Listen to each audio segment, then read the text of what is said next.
This one's a doozy. Before we begin, tell me, where are you listening from and what time is it there? The stories. Why this librarian flagged a proof of life card. The card did not belong in a stack of overdue notices, yet there it sat with block letters that actually read proof of life. The wording was too blunt for a library reminder, and the date matched a missing persons flyer that had quietly vanished last winter. Maris Kerner was 39, and she worked the morning desk at a small community library in a prairie town that had long trains and big skies. She checked returns, cleared fines, and tried to keep the printer from chewing student papers, hoping for a dull day with a long lunch. Her goal was simple: close the backlog of donations before closing, then update the archive request for a retired teacher who loved local history. The plan changed when she tapped the card with one finger because the letters felt pressed in a way that was not like normal ink. She knew the circulation trays by heart, and this one had been emptied by a student helper with careful notes on every slip. The proof of life card had no barcode or call number, and the stock felt heavier than the free postcards the library ordered every spring. A sticker on the back said Bridgeview Motel, and that place had shown up in quiet conversations when a woman stopped coming to water aerobics. Neighbors had reportedly asked the police for wellness checks, and dispatch logs showed 2 visits with no contact and no forced entry recorded. Maris asked the student helper if any patron left a note at the desk, and he shook his head and said nothing unusual had happened. She opened the staff notebook and found a scribble from last night that read, "Man with scar asked about photo paper and left in a hurry." The notebook entry had a time near closing, plus the initials of a part-timer who did not scare easily, which made her stomach tighten. She made a photocopy of the card, then slipped the original into a book cover to keep it flat, planning to ask her supervisor after lunch. The timing gnawed at her because last night rain had cut the power for 10 minutes and the cameras blinked back with their clocks wrong. She checked the FOIA camera on the old monitor by the office door, where a green light flickered like a tired firefly across the screen. The video showed a tall figure in a work jacket standing at the flyer board, then turning toward the desk before the feed glitched to static. A minute later, the screen returned, and the figure had moved behind a pillar, which made no sense since that area was staff only after hours. She printed stills from the footage and laid them beside the card, noticing the jacket pocket shape that looked stuffed with something flat and stiff. The card edges had faint gray smudges, like they had been handled with dusty hands, and one corner showed a tiny sticker that looked torn. She peeled lint from the sticker and saw a number, which matched the last digits of a local hotline used for flood relief long ago. Her supervisor was out on an errand, so she decided to document everything, knowing she was not a detective, but details kept people honest. Maris called the non-emergency line and described the odd card, the motel sticker, and the camera glitch near closing, keeping her tone steady. The dispatcher asked her to hold, then returned and said a patrol would swing by, and asked her to secure the item until an officer arrived. While waiting, she opened the public catalog and searched Bridgeview, which pulled up a donation record from 2 summers back with a box of maps. The donor was listed as private family, and an address field said held for pickup, with a note that their phone had been disconnected that year. A patron named Delma walked up with a jar of quarters for prints and saw the stills on the counter, then whispered that the jacket looked familiar. Delma taught sewing in the church basement, and said a man with a melted-looking scar came by Wednesday asking for a needle and strong thread. He had reportedly talked about fixing a tarp at that motel on the highway, and he had paid with a crumpled gift card that looked homemade. She also remembered the man asking if the library still did photo classes, then smiling without humor when she said the classes ended years ago. Maris wrote everything in the staff notebook, then cropped the foyer still to circle the jacket pocket with a blunt pencil, careful not to tear it. She opened her phone and checked an old neighborhood group where a post from late winter asked for tips about a missing woman named Ria. The post used the first name only and said she liked thrift store puzzles, and the comments mentioned a motel room that smelled like bleach. A follow-up comment linked to a news clip from 2019 about a different incident at the same motel, which felt like a bad pattern. Officer Teagan arrived and listened, then photographed the card and the stills, and asked if anyone had tried to peel the motel sticker further. He turned the card under the desk lamp and breathed out because the raised letters were not printed, but pressed through from the other side. He slipped a thin blade beneath the sticker and lifted it enough to read a second word, which looked like the start of a last name.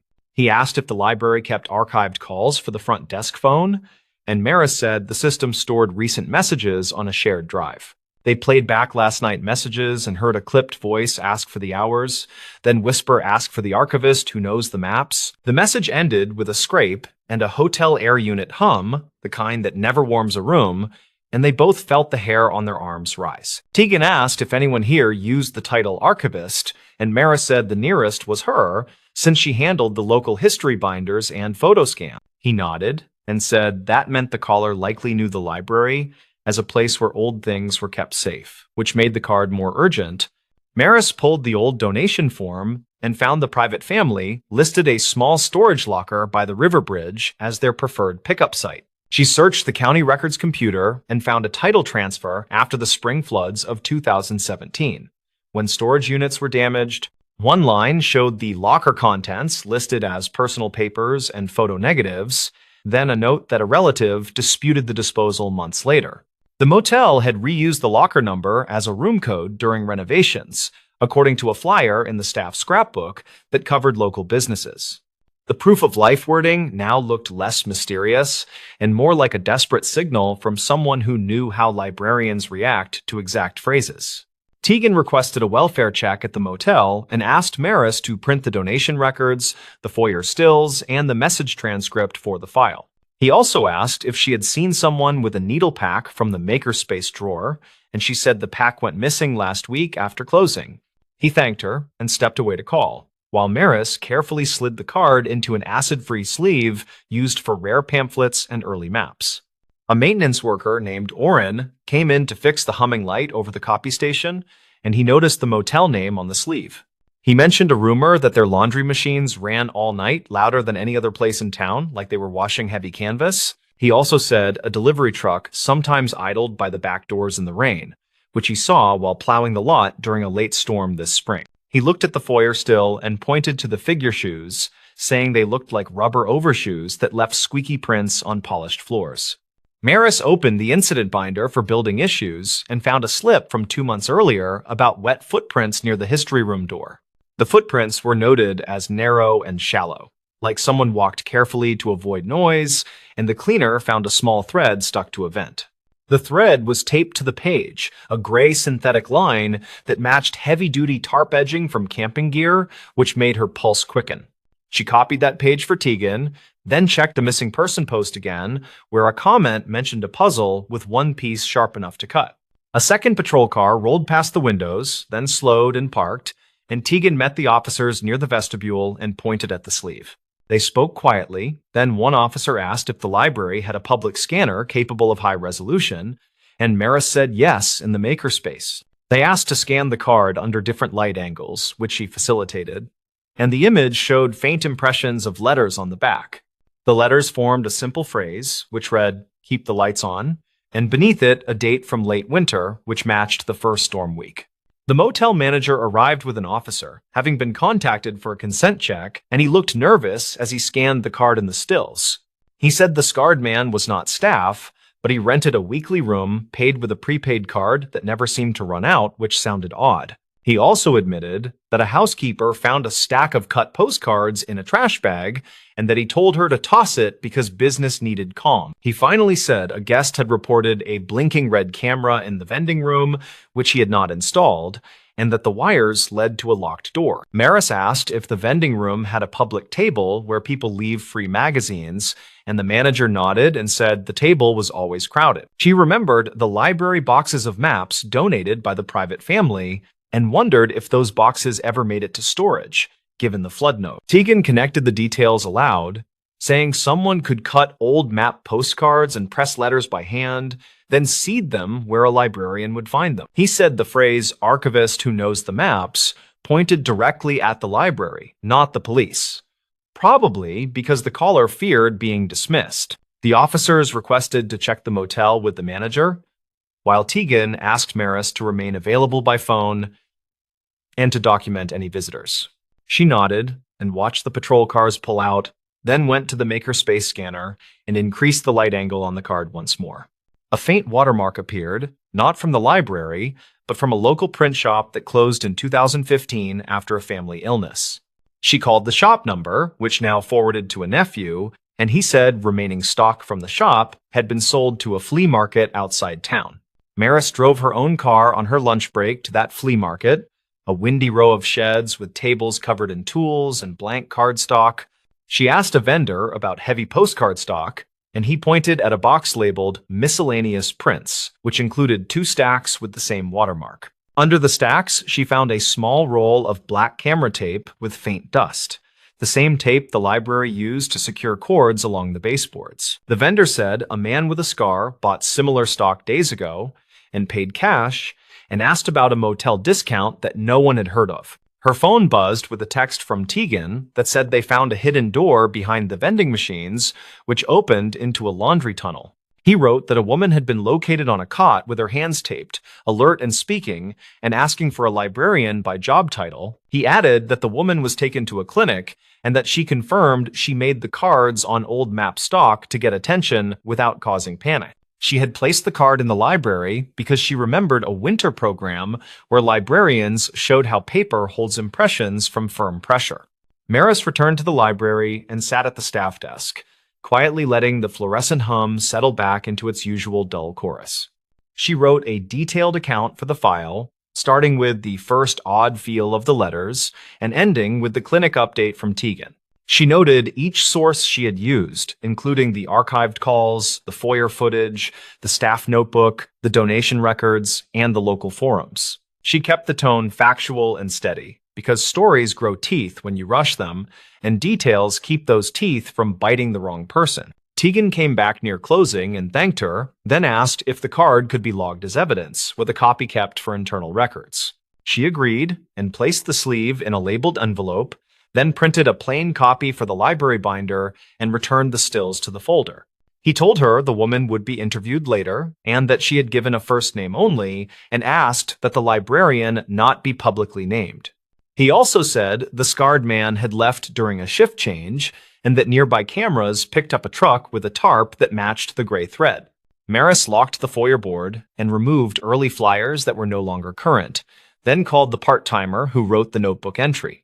The part-timer said the man with the scar waited during the lights outage, then moved with purpose, like he knew where cameras were blind. He had asked one odd question, which was whether the library kept proof cards for photo projects, like some places did before digital was everywhere. She remembered telling him no, then watching him smile without humor before the power returned and the hallway smelled like wet rubber for a moment. The library closed on time, and the night outside felt clean after the afternoon wind cleared dust from the air and pushed the clouds east. Maris sat in her car and listened to the engine idle, thinking about how people reach for words when they are afraid and choose them carefully. Proof of life is a phrase borrowed from terrible stories, yet it also names the basic promise that someone will be seen and counted. A card is not much, yet it travels well, and it can slip into a tray or a pocket and carry a message past careless eyes.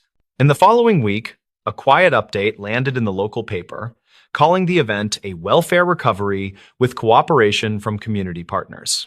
No names were printed, and no hero language was used, which suited Maris, who believed steady attention beats loud proclamations most days. The library ordered new bulbs for the foyers, reset the camera clocks, and updated the incident binder with a page that stressed prompt reporting. They also added a simple note at the desk that said unusual items should be logged and secured, which felt small and useful at the same time. The motel changed ownership according to public filings, and the new manager posted a notice that laundry hours would end before midnight. Tegan later said a search found a stack of cut map cards behind a panel, along with black tape and a binder clipped with motel receipts. The binder held phone numbers written in large, shaky script, and a single printed line that read, "Keep the lights on," which now felt like a prayer. The woman who had asked for a librarian agreed to give a short statement through an advocate, thanking staff and neighbors for noticing quiet things.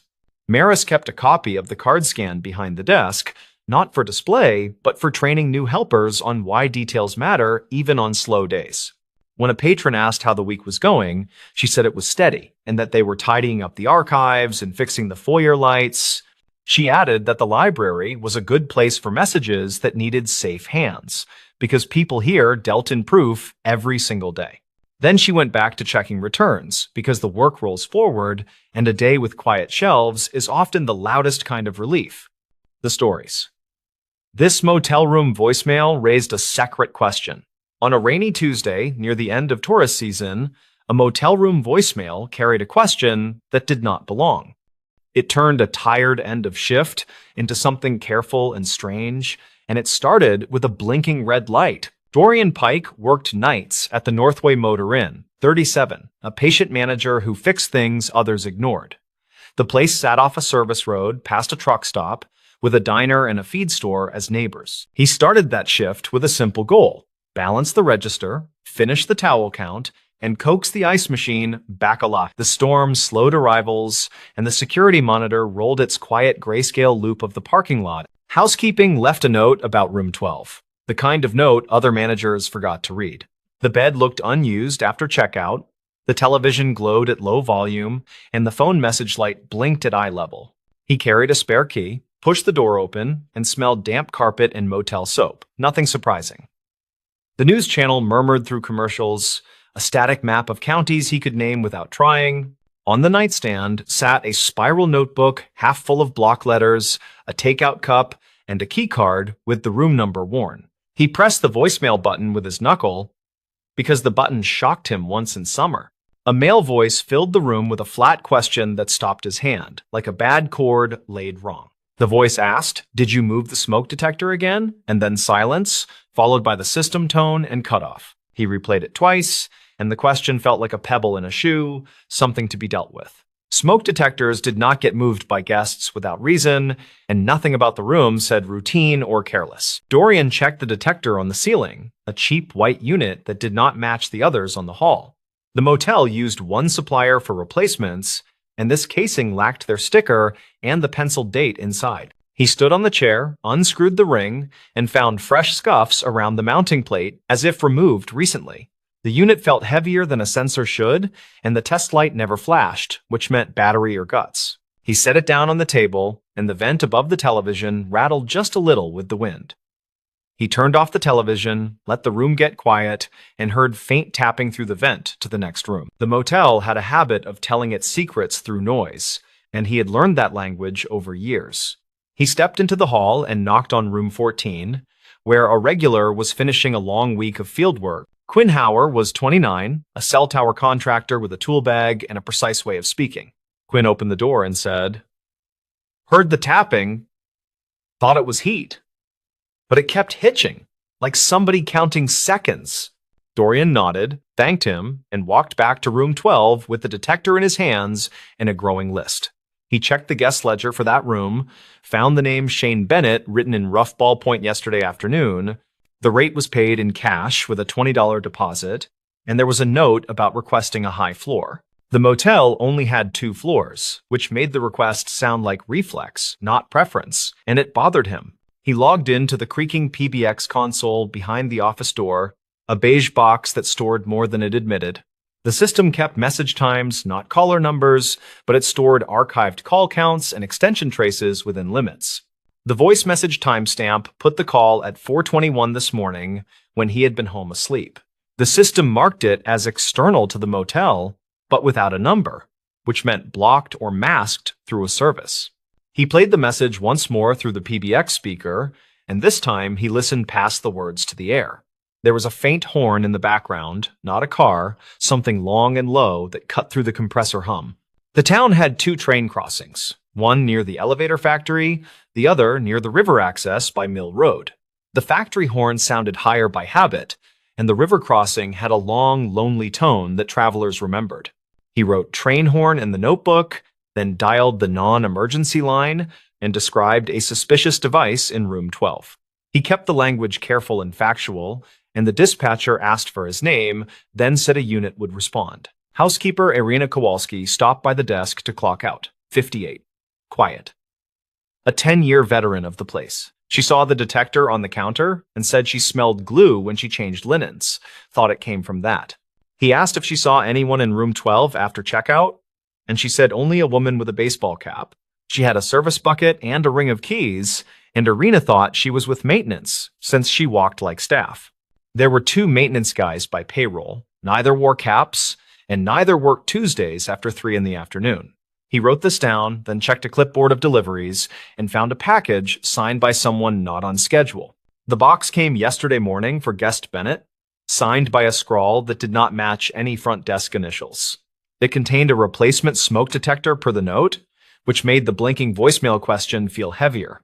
Dorian carried the box to the office, found bubble wrap inside, plus a cutout where the detector had Saturday, tape residue stuck in a neat circle on the cardboard, and a tiny zip bag with nothing in it fell from a seam. He looked at the detector again under the desk lamp and noticed a slot behind the grill where no slot should be.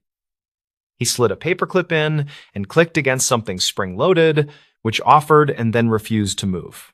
The responding officer arrived while the storm thickened, and his boots left dark prints that dried like islands. He introduced himself as Deputy Holloway, 40, calm voice, and asked for the room key, the voicemail, and the timeline. Dorian played the message for him on the office speaker, and the train horn showed itself again under the words. Holloway wrote it down, then called in the serial from the detector, and the brand came back to a discount dropshipper. They walked to room 12 with the box, and Holloway took photos with a little camera that hated the low light. He gave Dorian latex gloves from his pocket, then pointed at the slot and said he would rather not break it. Dorian tried the paperclip again, this time with a little twist and a push, and the plate popped forward an inch. Inside sat something that was not a sensor, a puck with a lens barely visible, and a microcard at the edge. He did not pull it, he did not touch the lens, he just looked at Holloway, whose jaw tightened for 3 beats. The deputy called dispatch and asked for a detective on call, then told Dorian to step back and breathe. The motel office had a rule about honesty with guests, which worked until honesty touched evidence and risk. Dorian printed a sign for the counter that said, "Service delay for weather," and the storm covered that small necessary lie. Holloway kept the room closed and waited for the detective, while Dorian returned to the PBX to audit messages. He printed the log for the last 2 days, circled 3 external calls to room 12, all between midnight and 5. He played the first 2 messages carefully, and they were empty hang-ups, with the same horn underneath and 1 faint laugh. He resisted all guessing and wrote horn consistent in a margin, then underlined the time of the 3rd message. He checked the security drive for the hallway, and the camera caught only the tops of heads and a bit of shoulder. At 3:12 this morning, a person in a cap walked by with a tote, turned left, and vanished from frame. Dorian paused on the frame and noted the sleeve stripes, a set of 2 pale bands near the wrist. Irina had seen a cap on the woman, and the frame showed hair tucked tight, with a loose strand at the neck. Detective Renner arrived with a kit and a steady patience, a mid-40s investigator who disliked motel carpet. She listened to the voicemail twice, glanced at the detector, and asked Dorian to walk her through intake and checkout. He explained the cash payment, the request for a high floor, and the delivery for a detector that should not change. She wrote as he talked, asked about prior incidents, and he mentioned 2 privacy complaints from summer travelers. Those complaints stopped after he replaced room units from the same run, and he had kept the receipts and dates. He pulled copies from the accordion file, and she photographed them, then asked whether any rooms shared vent passageways. He described the vent layout, straight shaft between rooms in pairs, with thin walls that carried sound farther than comfort. Renner nodded and walked to room 14, asked Quinn to step into the hall, and confirmed the tapping report. Quinn described the pace like a metronome, not random, 2 taps, then a short pause, repeated until the thunder started. Renner wrote it down, and Dorian drew the pattern in a margin, then realized something he had missed earlier today. The television in room 12 was on the news channel at low volume, which travelers often used as a decoy. Some people left it on to pretend someone was inside, which meant the room might have been staged after a quick exit. Renner opened the detector with gloves and eased the card into a tiny envelope, then sealed it with her initials. She asked Dorian about any computers to view file sizes, not contents, just metadata, and he shook his head no. She used her agency laptop to check what the card held, and the screen reflected in the blank television glass. The card contained multiple files named by date and time, a standard naming scheme, which meant scheduled recording, not motion. Renner closed the laptop without opening anything and said the specifics would wait for a warrant and a lab. She asked for the guest profile again, and he gave the same summary, plus the note about the signed delivery receipt. Dorian returned to the box and saw a faint watermark in the cardboard that read Consolidated Freight with a Town. The town sat by the river tracks where the Longhorn lived, and the company ran a warehouse near the ramp. He wrote the company down as an external lead, then called the number printed on their listing from a web search. He asked, in his perfectly polite desk voice, whether any packages left for a motel guest yesterday morning. The dispatcher said they handed one small box to a contractor with a name that matched no employee on file. It was recorded on their log with a time, and the signature block contained the same scrawl as his earlier photocopy. Renner thanked him for the call, took the information, and said she would handle any next contact with that company. She requested the spiral notebook from the room, and Dorian placed it in a bag, pages open to the block letters. The letters contained hotel names and highway exits, a list of routes that matched a traveler who did not like surprises. Some lines included cable channel numbers, others included lamplight wattages, and one included the word ceiling with a star.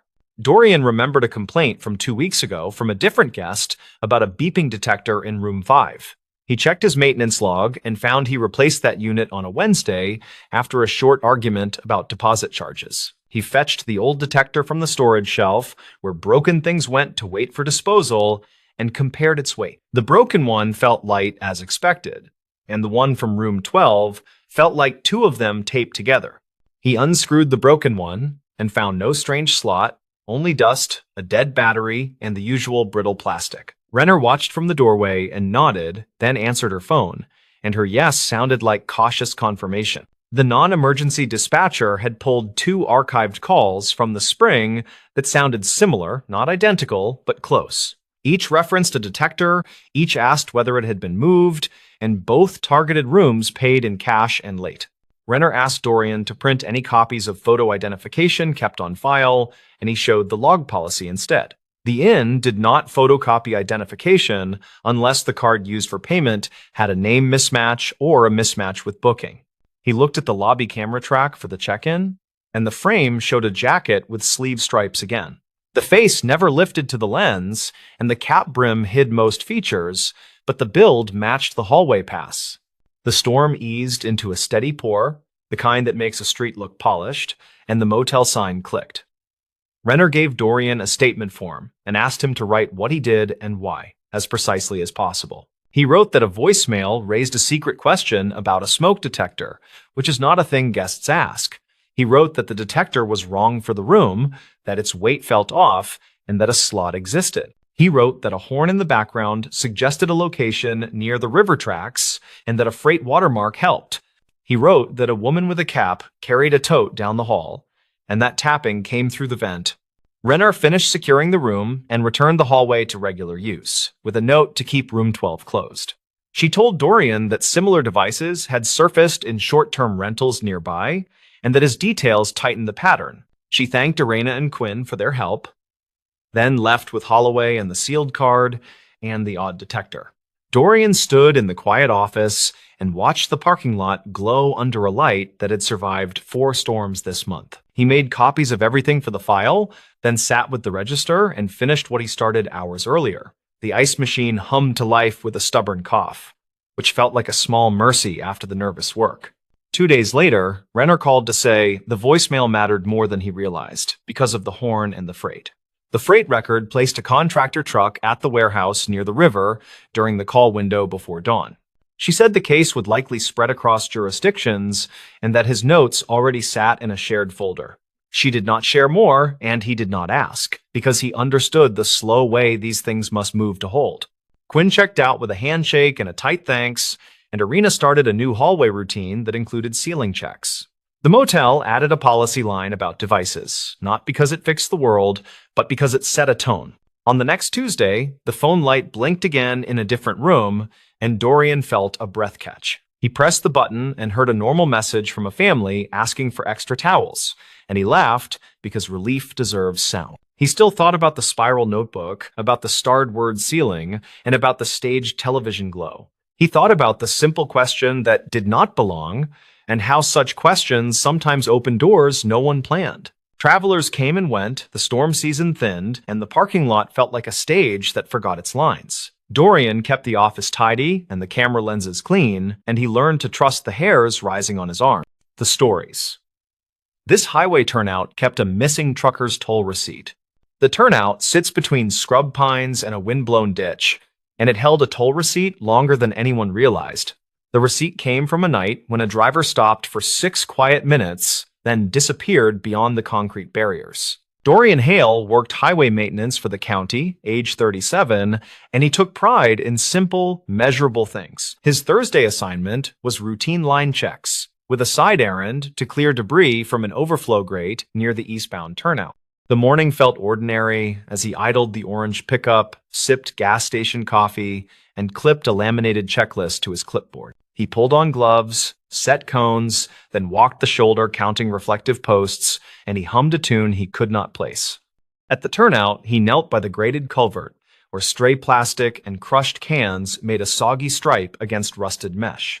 A folded paper showed only a blue stripe and a timestamp smudged by rain. The paper was stiff, thin, and heat-printed, the kind used at toll plazas that still handed cash change. He eased it open with a screwdriver tip, read a plaza name he recognized, and traced a time almost exactly 2 years back. The fare matched a commercial axle count, and a faint pen mark read Brandt in shaky block letters.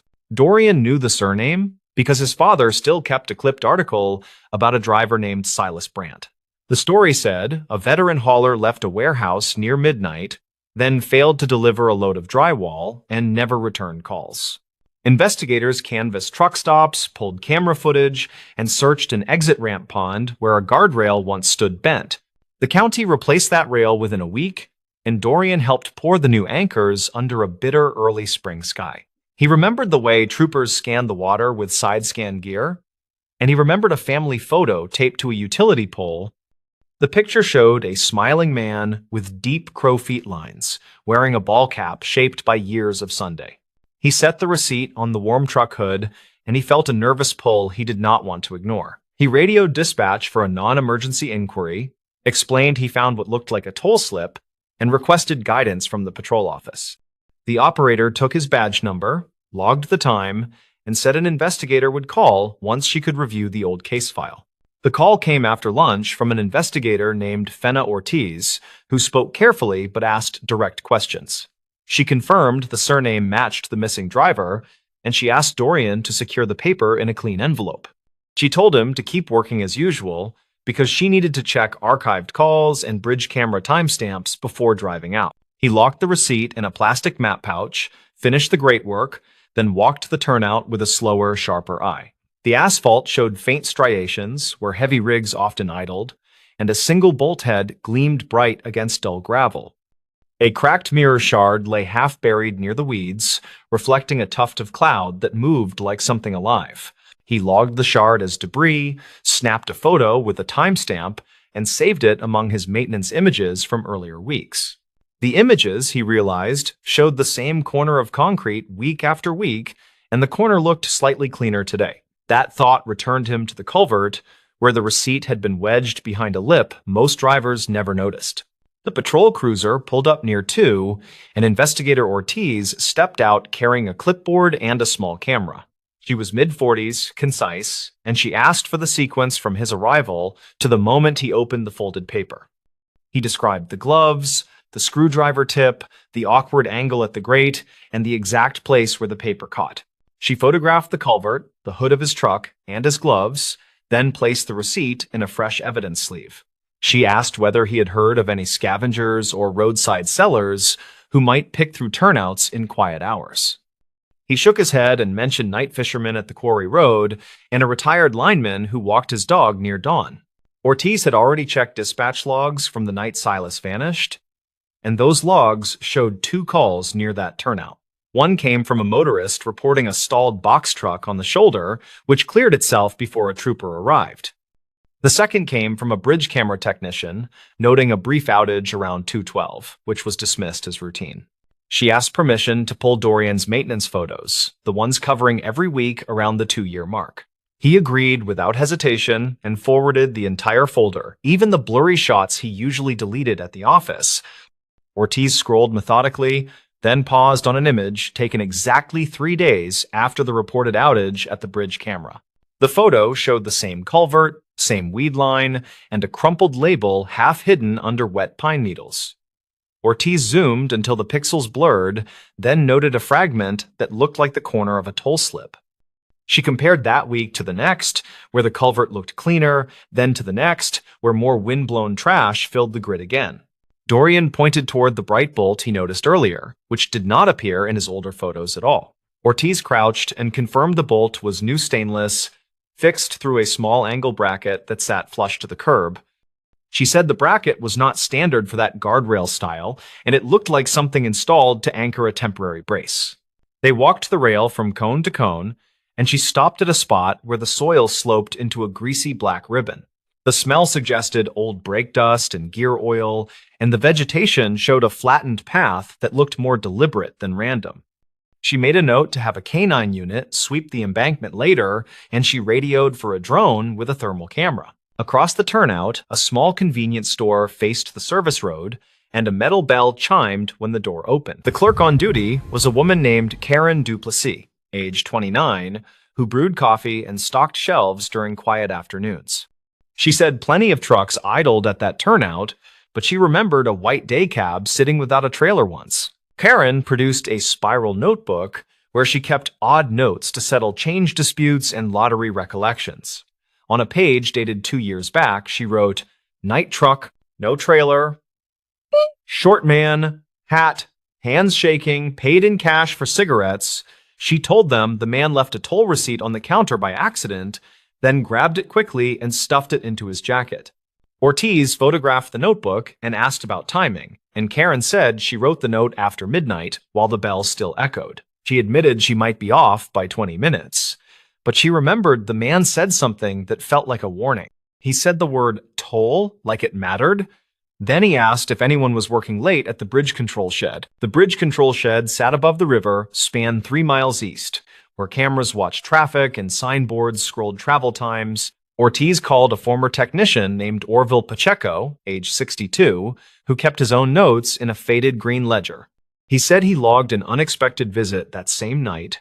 When a man in a reflective vest asked for camera reset access, Orville said the visitor showed a badge sleeve without a badge, which made him cautious, and he refused to grant access. He called the after-hours line to report a vendor mismatch, and the line recorded his message with the time he spoke. The line, according to archived records, Ortiz had already pulled, captured footsteps, a door-open sound, and muffled traffic noise. They returned to the turnout while the drone lifted into a steady grid pattern, and Ortiz asked Dorian for his honest read.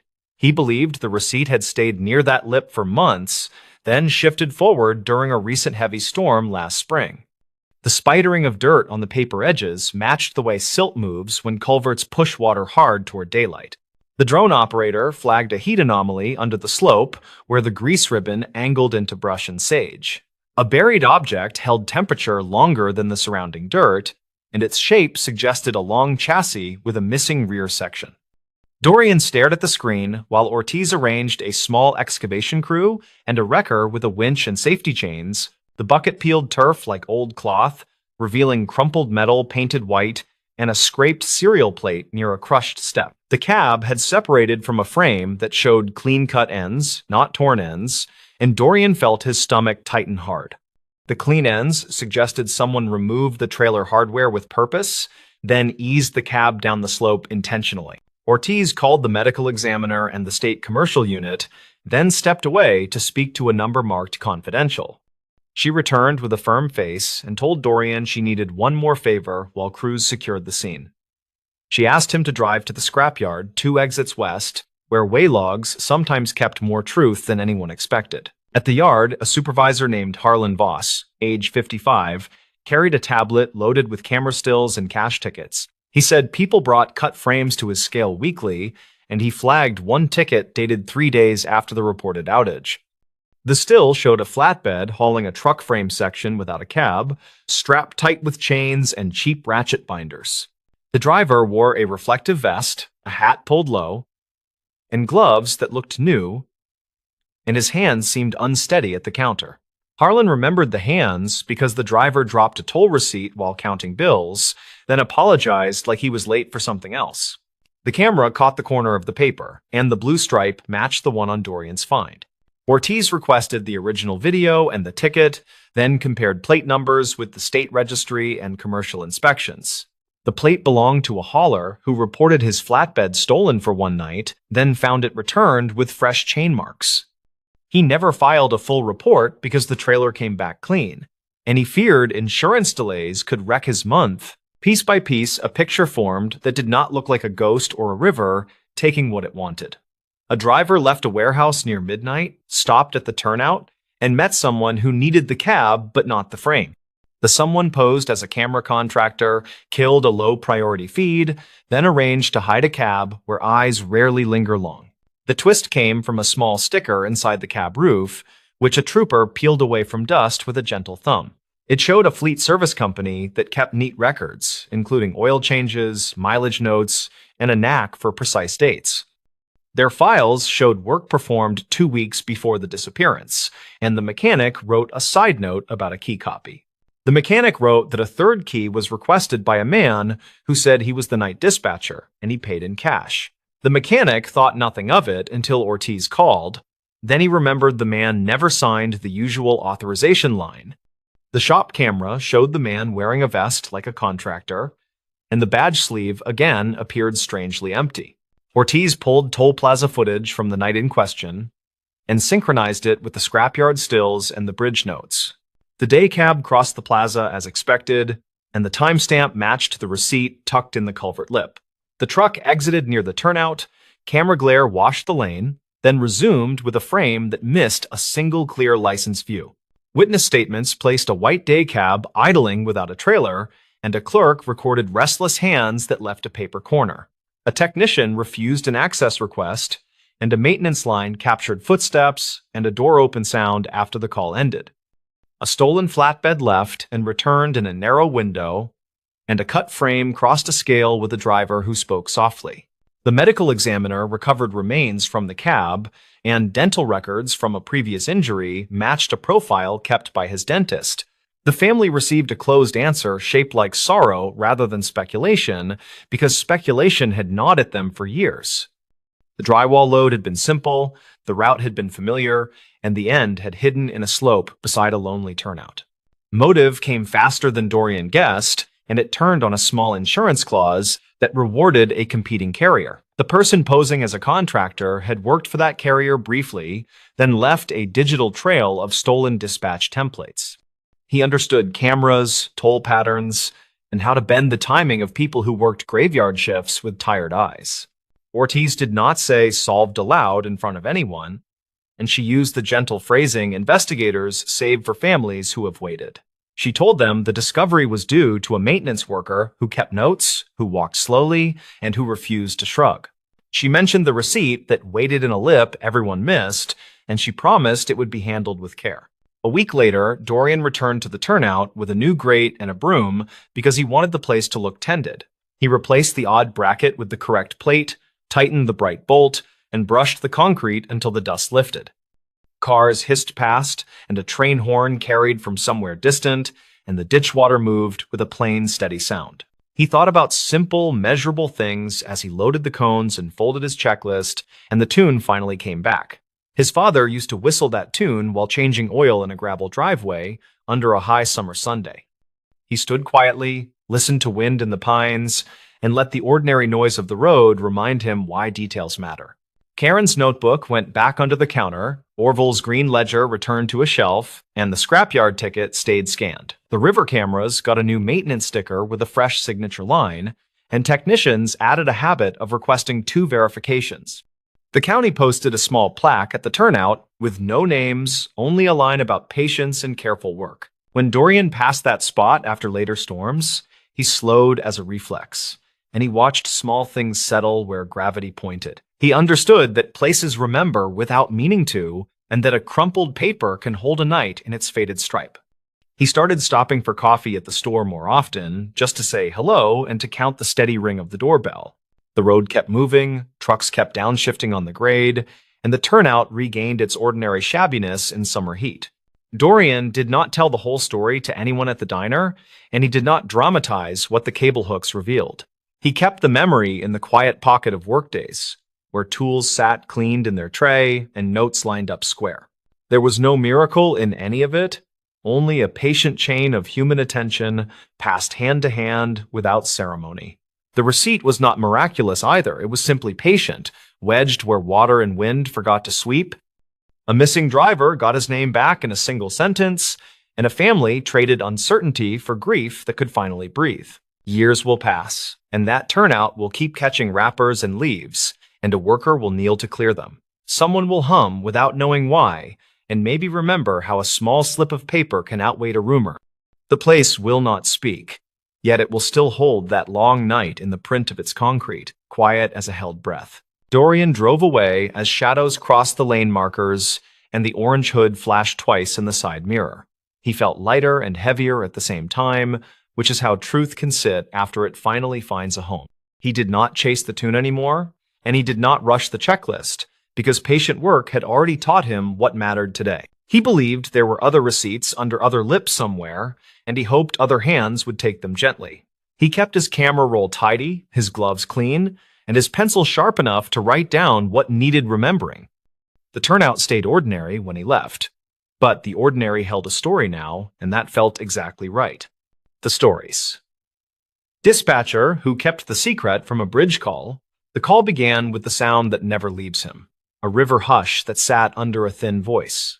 On the log, it read as a welfare check near the west span. The timestamp matched the shift change. The tower camera sent a smeared view of headlights, and the wind pushed rain and slanted ropes across steel. He wrote the first line in block letters. Male caller. Alone? No traffic lane blocked. Unknown age. Unknown intent. In training, they, from the start, had said, the first 10 seconds decide the rest. He believed that for years. He had a plain goal that night.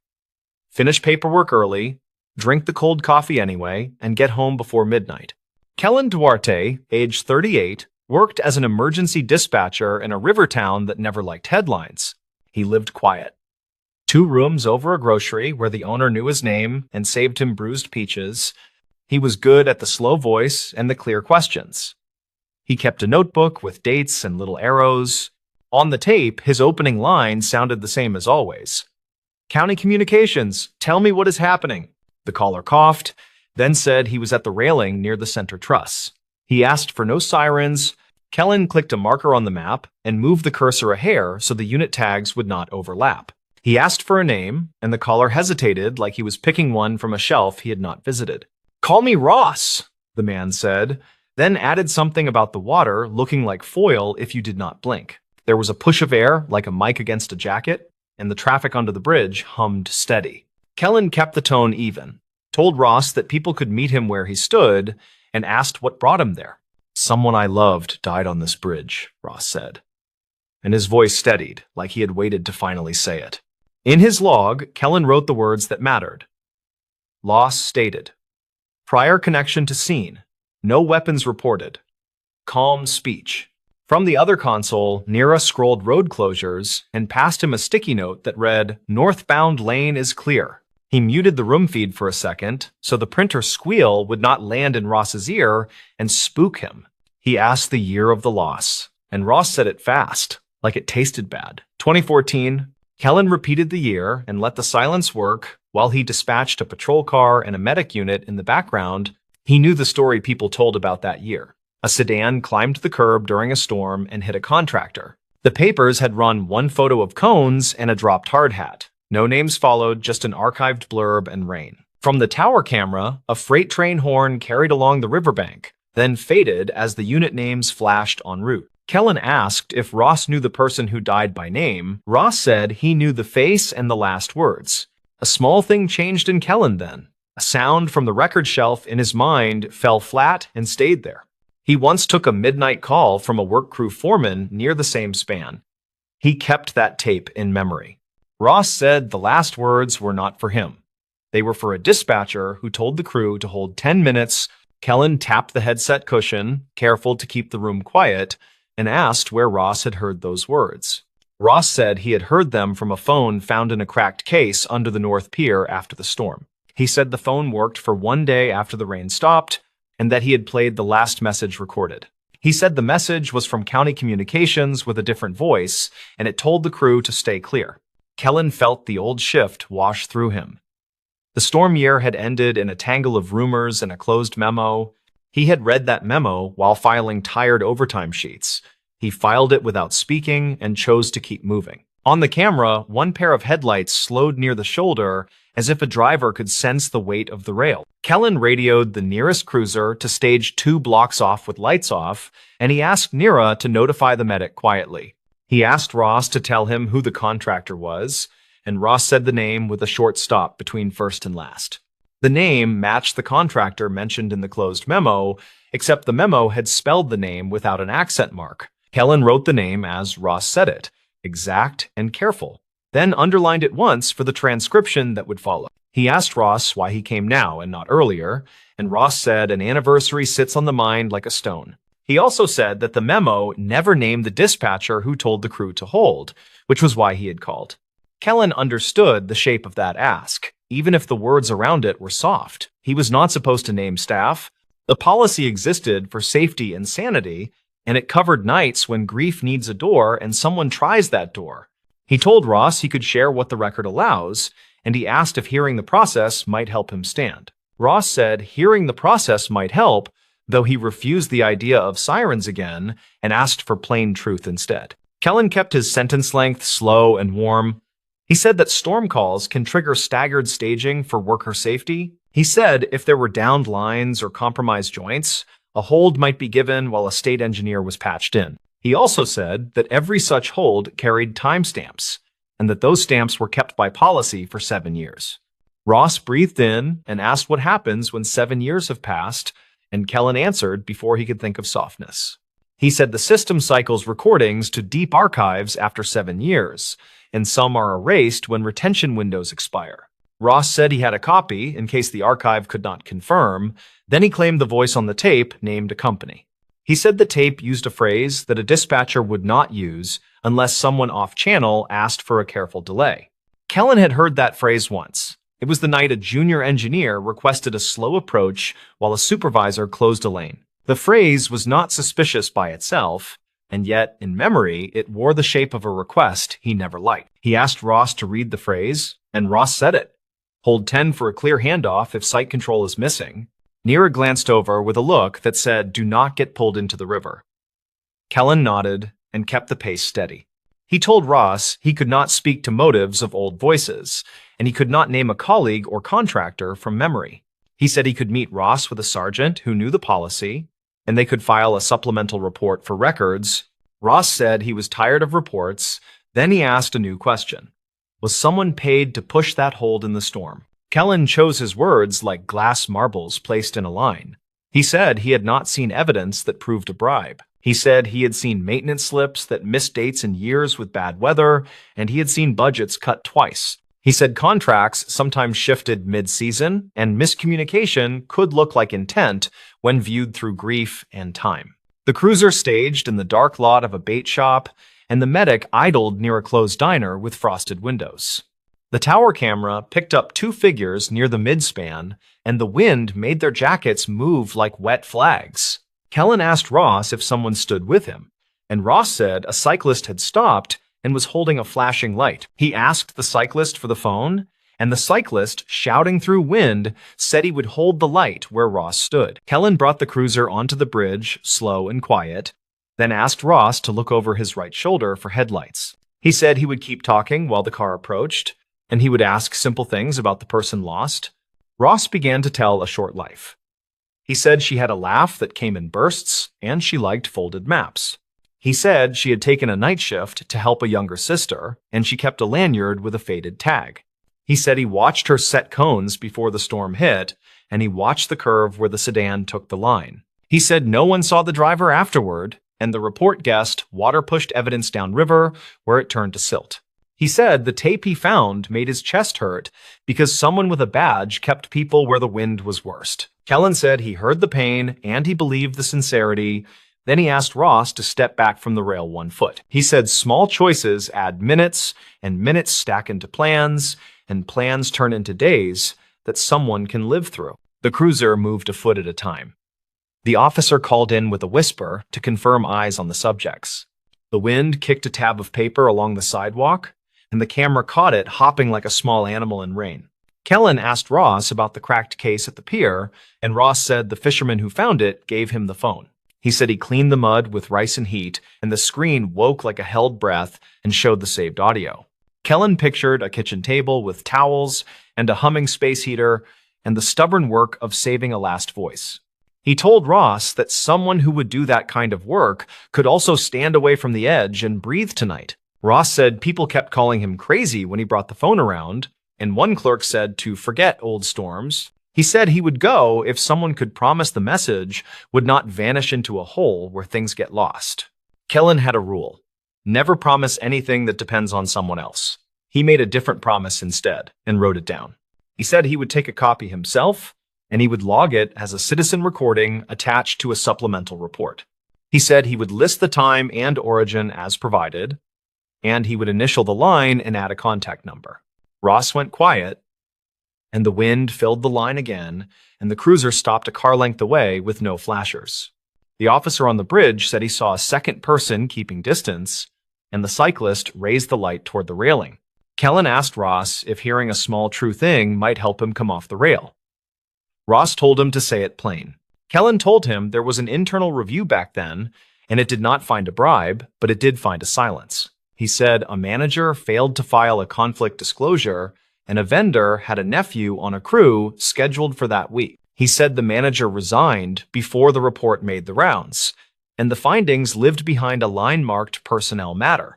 He said he had read that line with tired eyes and wished it said more, and that was the part he kept. He did not say the other part out loud, which was the line about a recommended reprimand for delayed notifications.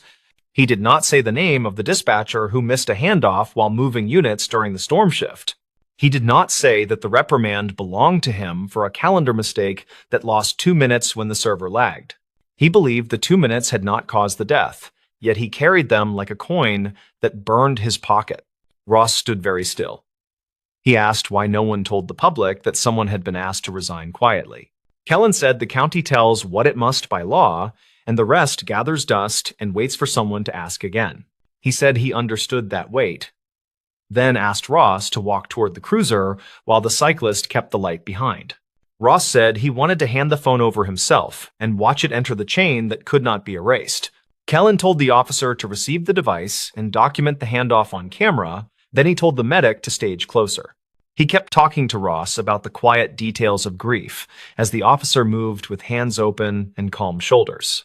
Ross stepped away from the rail, and the wind made the tension a little louder. Then the cruiser door clicked open. The officer took the phone and read the time on the screen for the camera, then thanked Ross and nodded at the cyclist. The medic stepped out with a blanket and stood near, and the cyclist said he would bike Ross home if that helped. Kellen set the line to a low hold and told Nira to mark the recording flagged for retention review and supervisory copy. He also wrote a note for himself to call records in the morning and ask for a manual pull from the deep archive. He would say the citizen copy exists and should be paired with any surviving log from the storm year for clarity. He would not say the rest, which was that he had been the one to misread the calendar view during a switch. He shifted to the closing questions that help people move. Any harm today? Any plan tonight? Any safe place to stay? Ross said he would stay with a friend who owed him a favor, and he would bring coffee to the cyclist as thanks. He said he would wait to hear if the recording matched the archive, and he would not visit the bridge again at night. Kellen said someone would call him within 3 business days, which felt safe to offer, and he wrote his own number anyway. He signed the log with a quick line and filed the incident under welfare resolved with evidence collected and no injury.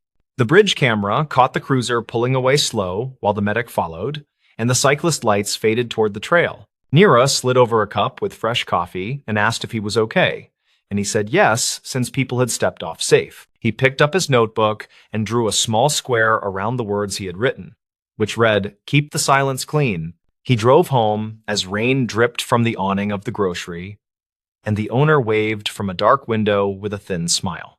He unlocked the door and set his notebook on the table. Then he took the spare tape recorder from a drawer beside the sink. He spoke the date and the incident number and a short summary. Then he said 7 words that were just for the tape. He said the bridge call reminded him why small errors multiply and why a person can choose to carry them alone. In the morning, he brought the tape to the records clerk as a personal note to accompany the citizen copy for context. He did not include the part about his own reprimand, which lived on paper in a file that no one requested. He told the clerk that the caller needed confidence, that the system held memory, and the clerk said that part was done. 3 weeks later, a letter arrived to confirm the match, and the archived call contained the same phrase and timing. The letter said the review board would annotate the old memo to reflect the vendor relationship that had been missed. It also said the findings still pointed to weather and a panicked driver as primary causes rather than any delayed instruction. Kellen stood at the window and read the lines twice, then folded the letter and slid it under the notebook cover. He walked the long way to work and past the river that pretended to be quiet, while tugs moved lumber under the span. He thought about the part he had kept and judged whether it belonged in daylight or whether it still lived best in private. He decided to hold it until it served someone to hear it, which was not the same as hiding and felt closer to care. The stories. Ranger Station Ledger flagged a missing permit at dawn. At first light, the Ranger Station Ledger spat out an alert that one backcountry permit number did not reconcile with issued copies. The overnight dispatcher circled the entry in red marker and wrote missing, which was the only word nobody wanted to see. Latham Reyes was 39 and worked as a field ranger who managed trailheads, radios, and the old metal key cabinet. He clocked in early, poured coffee into a chipped mug, then read the ledger twice and felt the room shrink. The permit number matched a reservation tied to a solo hiker who had not checked out by yesterday's sunset. The name read Tomas Halper, age 37, and the emergency contact line ended with no answer recorded. The station had a routine for this exact situation, which looked simple on paper and complicated in real life. He pulled the overnight radio log and the reservation printouts, then called the county dispatch desk for archived calls. The dispatcher on duty answered with a clipped voice and confirmed one brief call near dusk from a nearby pullout. The call dropped before the location pinged twice, so they logged it as incomplete. The park sat in a mountain chain that people photographed from a highway turnout that smelled like hot brakes in summer. Locals said the place had thin borders where trails overlapped with old timber tracks and forgotten mining access roads. Latham set a simple goal for the day, which was to verify whether Tomas walked out early and skipped the desk. Some hikers did that, and he hated how often it fooled staff into sounding alarms. He decided to check cameras at the east exit and the service road past the old quarry first. He taped the ledger alert to his clipboard, added radio times from the night log, then headed for the truck with a paper map. A gray Subaru with mud caked behind the plates sat in the day lot under a fading trailhead sign. The plate number matched the permit file, so the vehicle check became the trigger that changed the plan entirely. His voice on the radio stayed steady, but he felt that familiar pressure behind the eyes that always came with missing cars. The last ranger who ignored a parked car overnight still had nightmares about the aftermath that followed. Latham walked a slow circle around the Subaru and took photos of the interior through the windows. He counted a blue windbreaker, a gas station coffee cup, a folded receipt, and an orange wrapper with the corner torn off. He logged the items in his notes and called the plate to the county line to confirm registration. The response came back clean, with a mailing address to a city 2 hours away and no active warrants. 2 backpackers in their late 20s shuffled by and looked at the Subaru like it might answer a question. The woman spoke first and said they passed a guy at the junction near the ridge after a late climb. She described a man with a close beard, a faded cap, and a limp that looked like a boot rubbing wrong. She added that he asked about the shortcut to the lake, which did not exist, then waved and kept moving. The guy with her nodded, then said the man had a new pack that made his shoulders ride up like he was not used to it. Witness statements always came salted with memory gaps, yet both details felt real in a way that mattered. Latham thanked them, wrote their names and numbers, then reminded them to check out at the station before they left town. He pulled the dash cam card from the station truck used on the evening loop and plugged it into the office laptop. The last loop showed nothing on the service road, then a fragment of taillights near the quarry gate at gray dusk. The timestamp matched the brief call window from dispatch, which made his coffee taste like metal. He froze the frame where the taillights blinked and magnified the shot until the pixels bled and swam. The shape of the car looked like a small pickup with a roof rack, which did not match the Subaru in the lot. He saved the frame, printed it, and stapled it to the ledger alert for a later look. He called the quarry foreman on the number posted by the locked gate, then asked whether any crews ran equipment after hours. The foreman swore nothing moved, then said the gate lock had a stiff shackle that hated winter, which did not help much. A call came in from the store in the valley, where hikers bought dehydrated chili and overpriced fuel canisters in bright colors. The clerk said she recognized the name from the morning before and remembered that he used a prepaid card with a scratched strip. She mentioned he bought a paper map and a plastic whistle, then asked if everything was all right, which Latham did not answer directly. He requested the receipt copy and any camera footage that covered the register and door. The clerk said the owner saved footage for 2 weeks as a shoplifting deterrent, so she would print stills from around 9:15. The mention of a prepaid card added a wrinkle that he did not like, because it cut down searchable paper trails by a lot. He wrote it down anyway, then underlined it twice and moved on.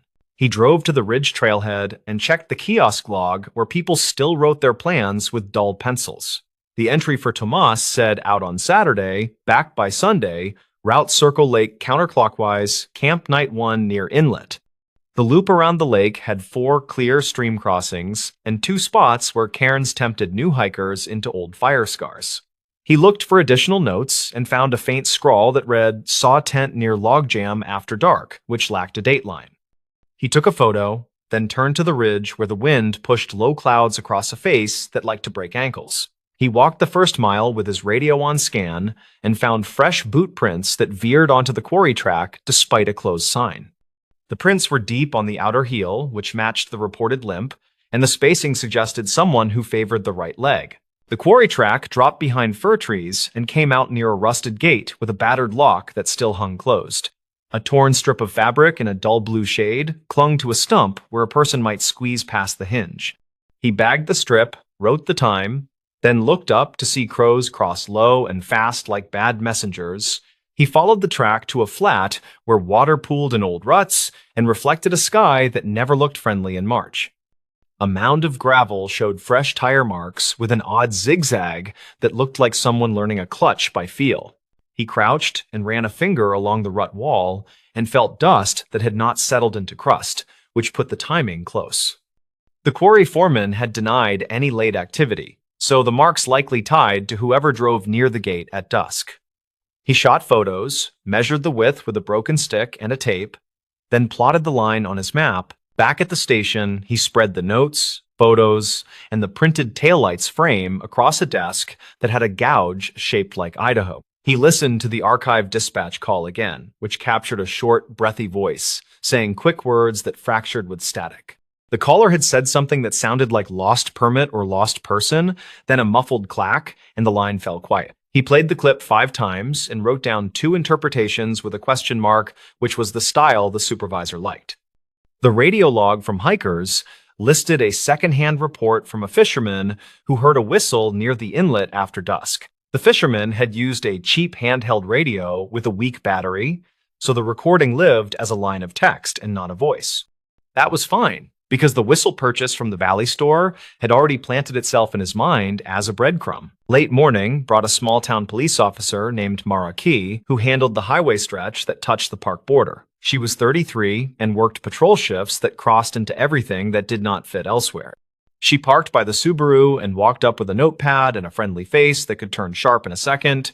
They stood by the hood and traded notes that barely needed full sentences after years of joint calls. She said the highway turnout camera caught a gray pickup with a roof rack at 1842, heading toward the quarry. She added that a volunteer firefighter reported an unusual truck bed loaded with tarps after 9 near the county line. Latham held up the taillight's print and said the shape tracked with what she had. She nodded, then asked whether the missing permit might actually be a duplicate number from a previous season. He blinked once, then went very quiet because that question hit a different nerve. Permit numbers rolled over every winter long before the system went digital, and some older blocks had gaps and repeats.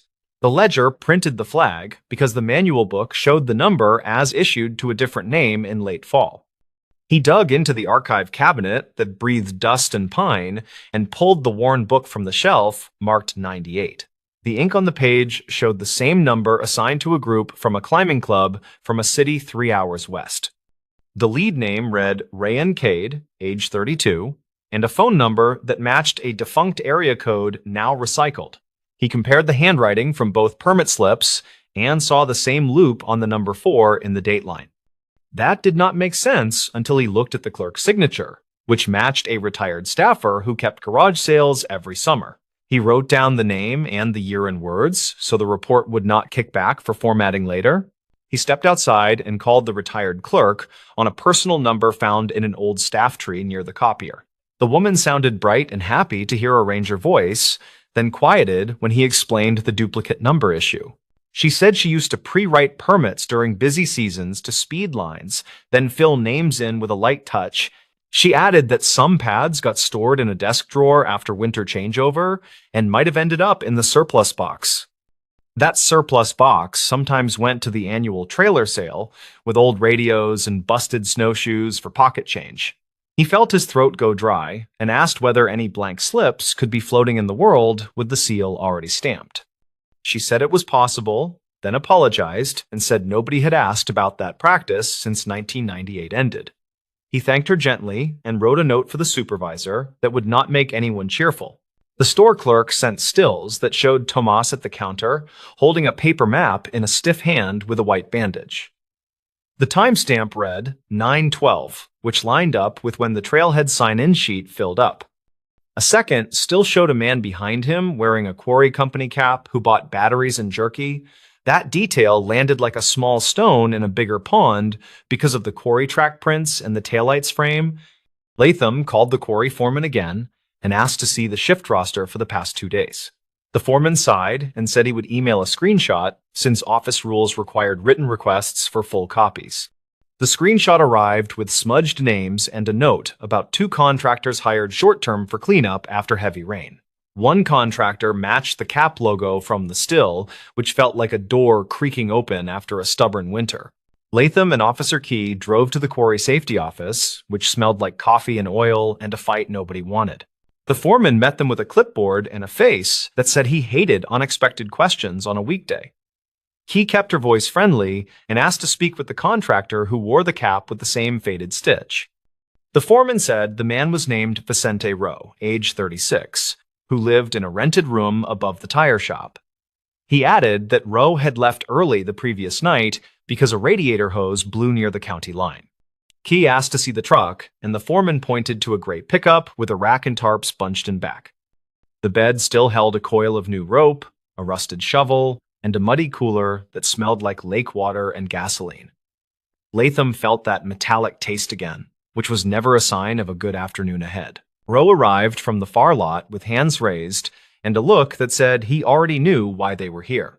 He said he had filed a work order for the hose, which they confirmed with a carbon sheet and a phone photo. Key asked whether he had been near the lake after dark, and he said he left the quarry road to test the hose under load. He added that he pulled aside at the turnout near the inlet and heard a whistle that made him wonder about a prank. He did not call anyone because his phone was dead after streaming music during cleanup, which landed badly but not impossibly. He said he saw a small tent by the logjam and a lantern glow. Then a figure waved and yelled something about a permit. Key wrote it down and asked for permission to look inside the cooler, which Rowe granted with a shrug and a steady jaw. Inside lay 2 empty water jugs, a crumpled fuel canister sleeve, and a plastic whistle in an unopened bag from the Valley store. Back at the station, Latham laid the whistle sleeve next to the store receipt copy and saw a mismatch in barcode digits. The sleeve in the cooler matched an older shipment code that the store had sold out months ago during a discount run. That meant the whistle in the cooler likely came from a different source than the one Tomas bought at 912. He looked again at the still where Tomas held the map with the bandaged hand and noticed a line of dried mud on the cuff. The mud looked pale and powdery, which matched the quarry fill used to stabilize the service road after storms.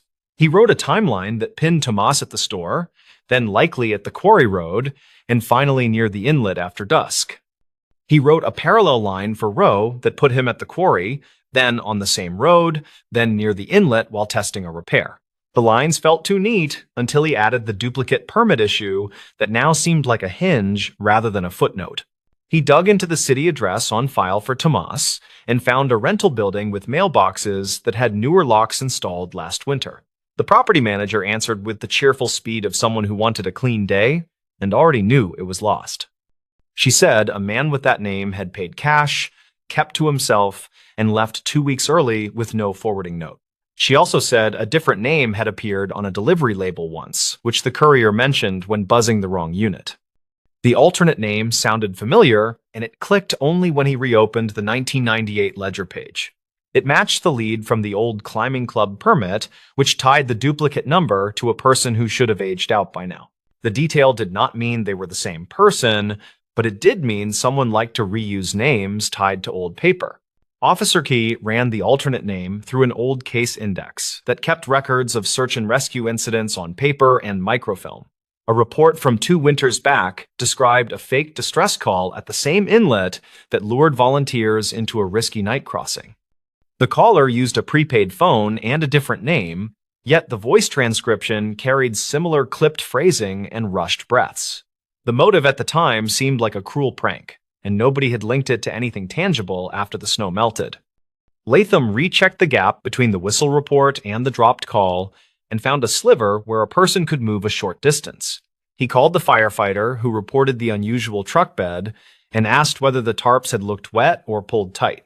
The firefighter said the tarps were tied tidy and dry, then added that the driver waved like a man who wanted to be seen. Afternoon shadows drew long, so they hiked to the inlet with a drone from the county that tracked heat signatures. The drone skimmed treetops and sent back images of the logjam, the bank, and the flat near the old survey marker.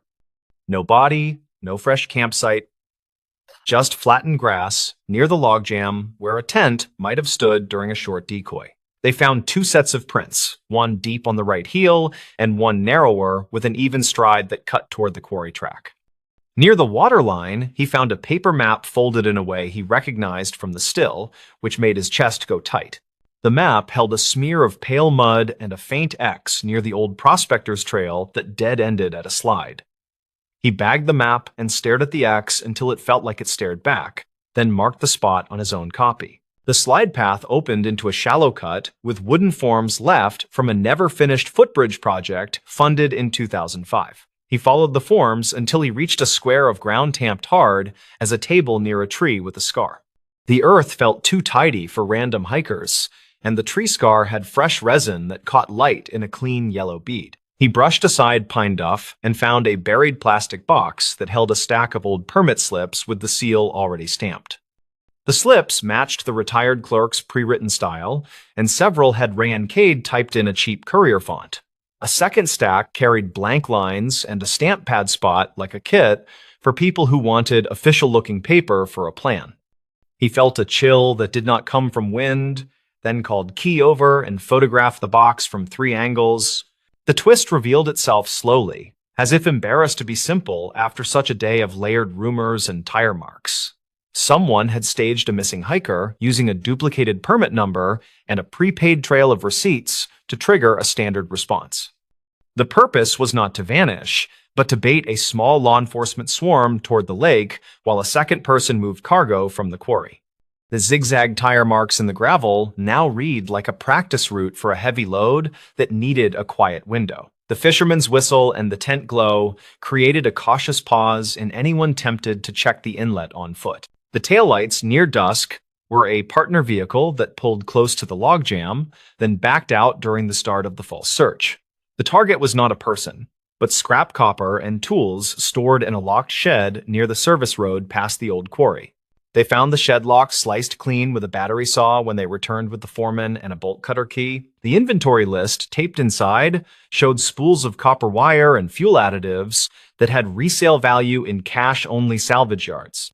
The contractor truck bed dimensions matched the load footprint on the dusty floor, and a partial shoe print matched the even stride near the inlet. The limp prints belonged to whoever wore a new boot wrong, which now felt like another layer for misdirection rather than a true injury. When confronted, Rowe did not fold, but the quiet employee who ran the tire shop room rentals gave a statement.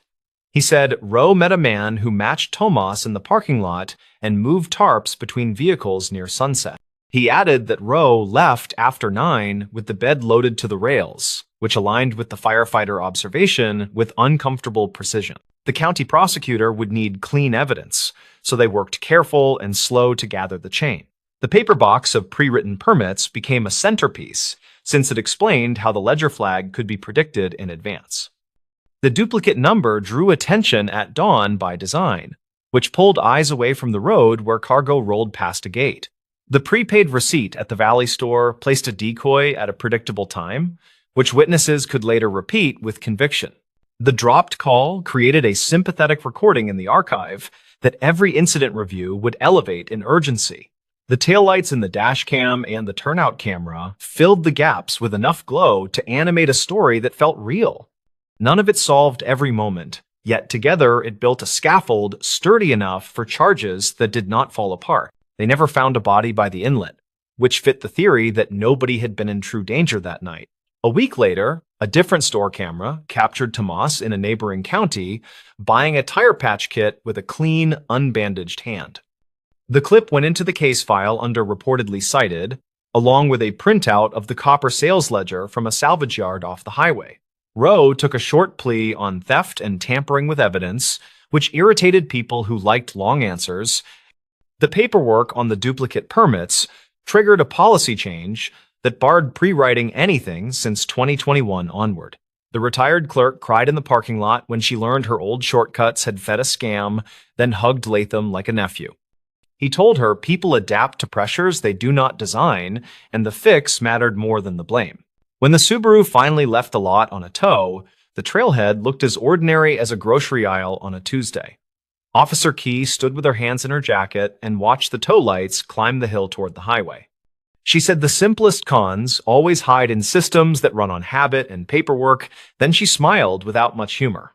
Latham looked at the ridge where the wind never ran out, then at the ledger that still sat on the desk.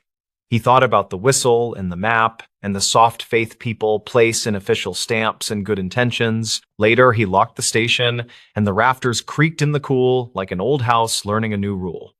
He drove past the turnout and looked once at the lake, which held its secrets with the stubborn patience of cold water and granite.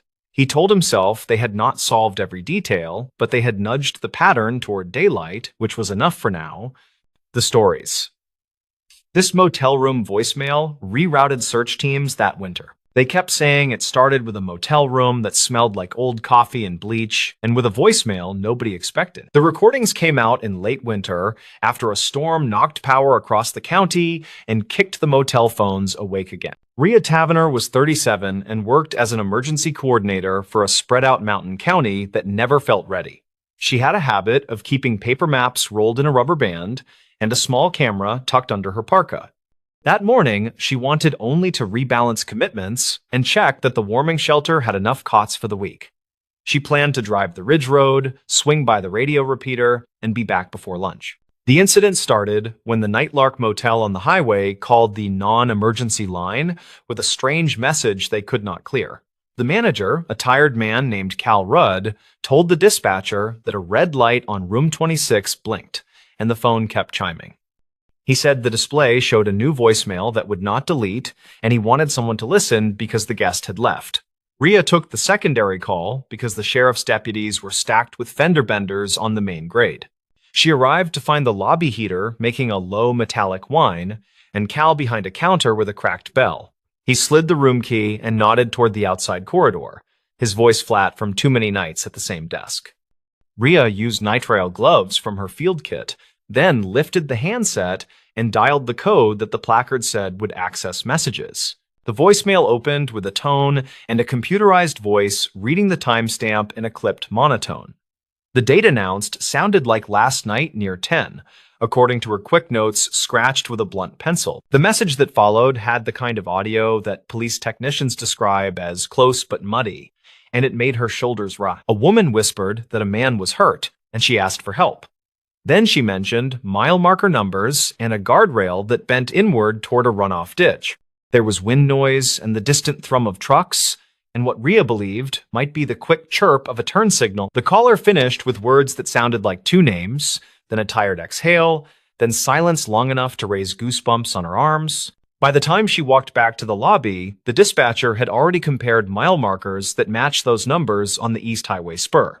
A search team was gathering at the fairgrounds with 2 four-wheelers and a county plow driver who knew every ditch by seat memory. Rhea signed the log and relayed what she heard, and her own words hardened into directions that sent good people toward a cold bend. An hour later, a second caller reached the tip line and said they had heard the same voicemail when calling the motel to complain about their refund.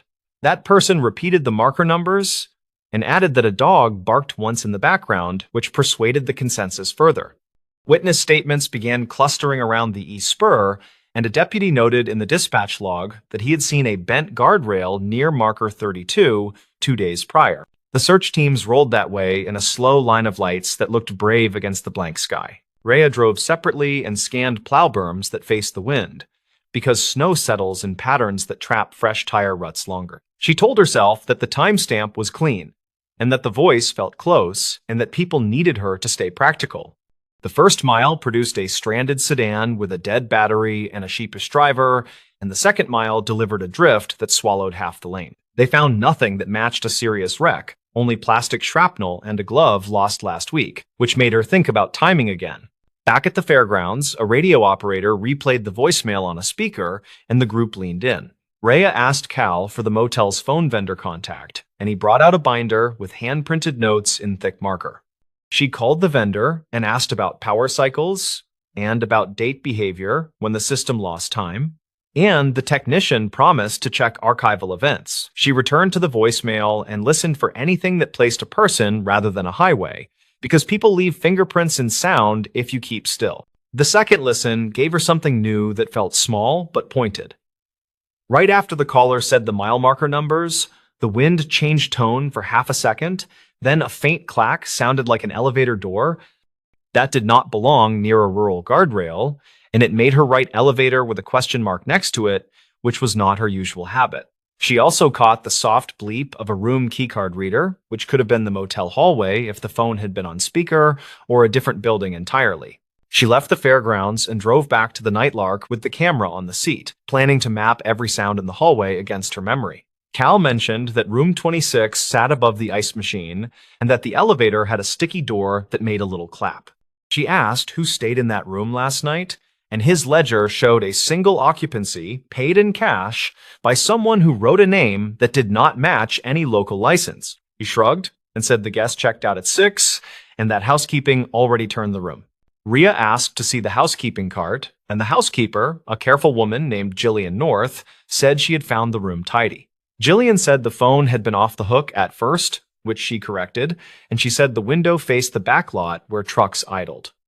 Rhea asked if anyone had used the lobby phone when power returned, and Jillian said a traveler borrowed it while waiting for a ride that morning. That detail felt important because lobby phones sometimes route through the same server as the room phones, which can create strange behavior. The vendor called back and reported that their server recorded an abnormal offset during the storm, which could shift timestamps for local voicemail. He said the system fell back to a factory clock tied to a different zone, and then resynced once the internet returned, which can mislabel messages. He promised to send a small report, and Rhea wrote down the gist, then underlined the word offset because she disliked anything that moved signposts during a search. The dispatcher added a note in the log with that information, and the group paused to reassess direction. Rhea listened again and measured the gaps between key clicks and the turn signal chirp, and she kept hearing something like a vending machine compressor. She stepped into the hallway and held her phone down by the ice machine, and her recording later showed the same humming cadence.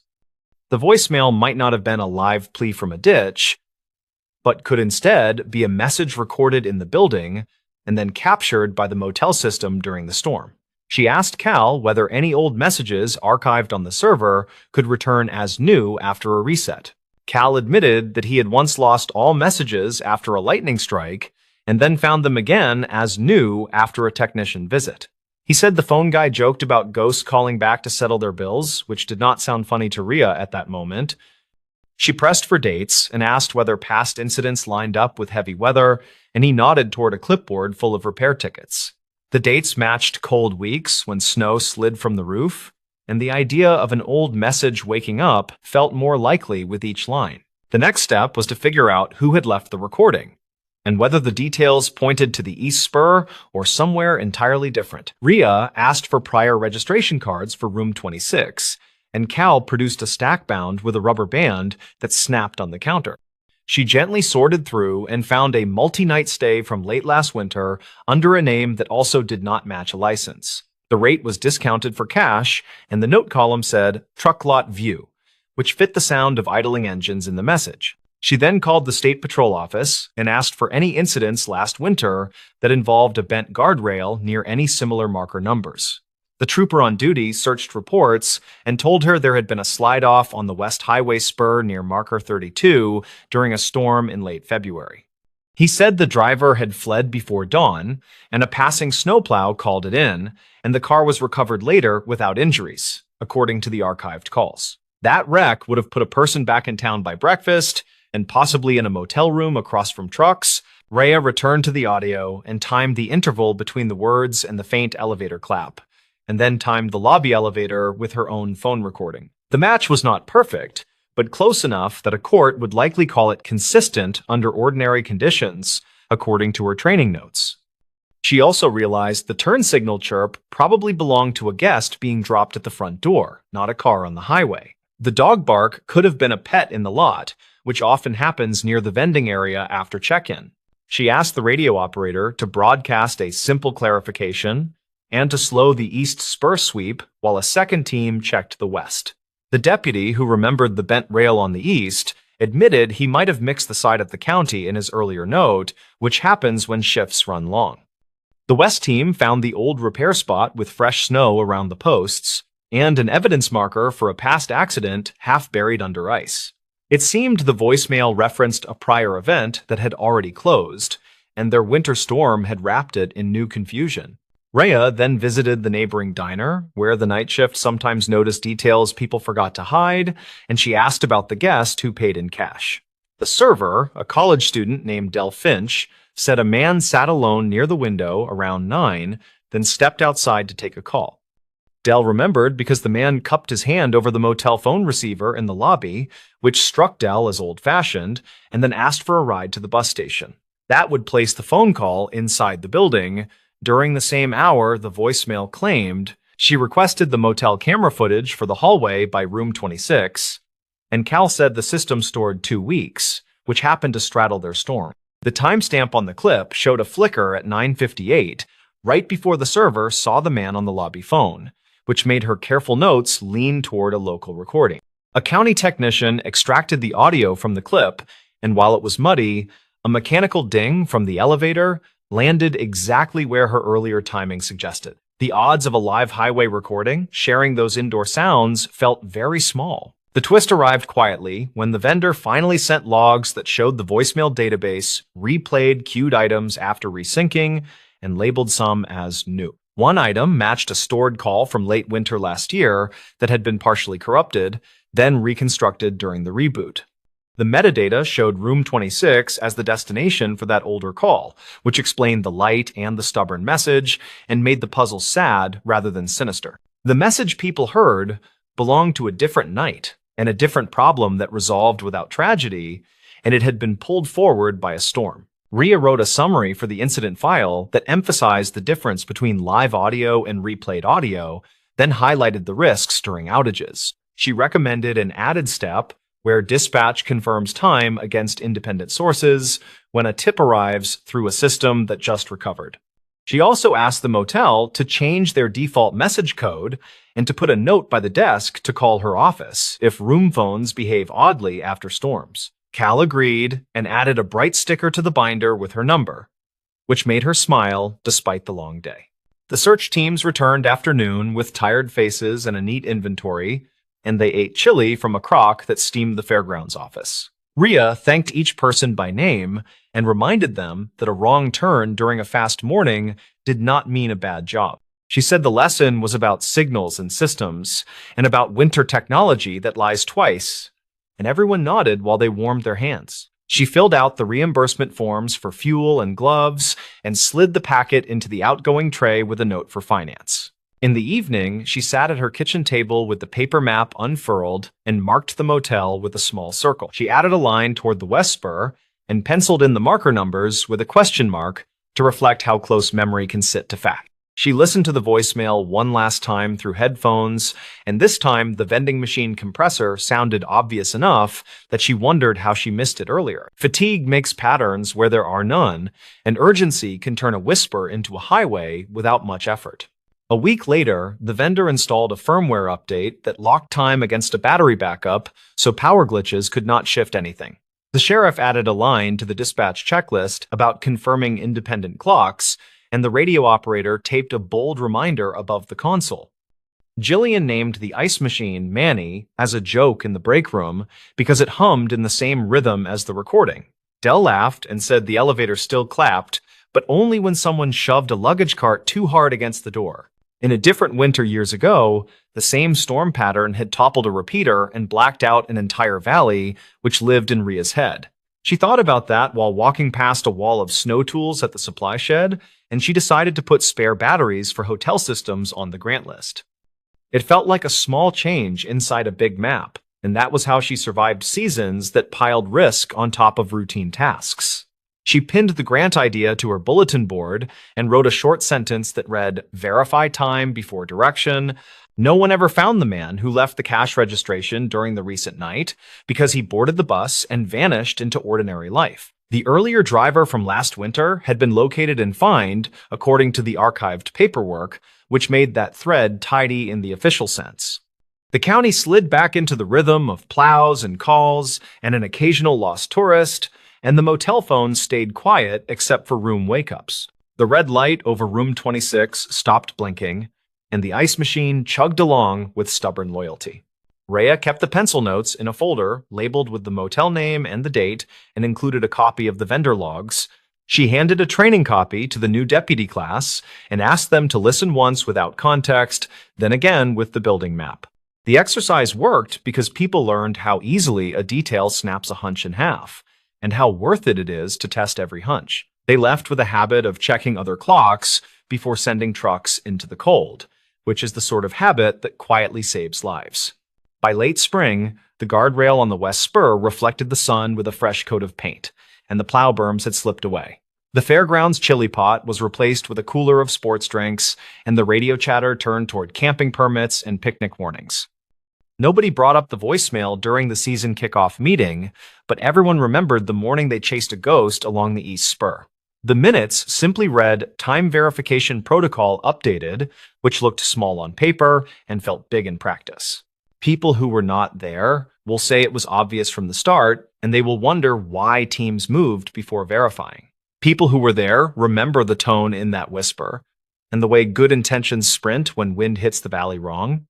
Rhea thinks the truth sits between those angles, and that winter rewards humility more than certainty, especially when phones and storms share a stage. She wrote that in the margin of her map, in handwriting that tilted uphill like a person leaning into a cold night. When she passed the Nightlark one afternoon with the window cracked, she heard the elevator clap echo through the empty corridor. It sounded like a period at the end of a long sentence that finally made sense, and she let the thought linger until the highway bent. The motel squatted back into its season of travelers who just need a warm bed and a snow-free path to the door.